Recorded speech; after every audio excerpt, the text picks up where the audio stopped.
എന്നൊരു വീഡിയോ കാണാനിടയായി. അതിൽ ആകെ തേപ്പിന്റെ കാര്യം പറഞ്ഞത്. ആദ്യം തേക്കാൻ ആളെ കിട്ടിയില്ല. അങ്ങനെയാണ് ബംഗാളികളൊക്കെ നമ്മളെ നാട്ടിലെത്തിയത്. 5ാം ക്ലാസ്സിൽ 6ാം ക്ലാസ്സിലൊക്കെ പഠിക്കുന്ന മക്കളാണ്. ഏതോ ഒരു ബ്ലോഗർ ഇന്റർവ്യൂ ചെയ്യാണ്. അപ്പൊ ആ പെൺകുട്ടികളും പറയണത് ആൺകുട്ടികളും പറയണത് തേപ്പ് തേപ്പ് തേപ്പ്, ആകെ തേപ്പാണെന്ന് പറഞ്ഞത്. അപ്പൊ എനിക്കൊന്നേ പറയാനുള്ളൂ, തേച്ചോളിയും കുഴപ്പമൊന്നുമില്ല. ഞങ്ങളൊക്കെ ഇപ്പൊ ചായയിൽ വീണ ബിസ്ക്കറ്റ് എടുക്കാൻ നിൽക്കണ മാതിരി ചായയിൽ ബിസ്ക്കറ്റ് മുക്കണില്ല ഞങ്ങള്.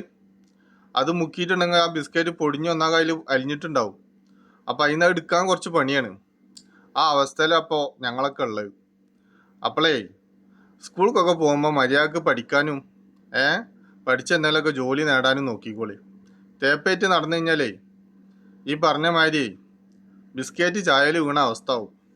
മനസ്സിലായ? അത് കുറച്ച് കഴിയുമ്പോഴേ മനസ്സിലാവുള്ളൂ, ഇപ്പൊ മനസ്സിലാവില്ല. ട്ടാ. അപ്പൊ മക്കളോടൊക്കെ പറയാനുള്ളതേ, പഠിച്ചോളി.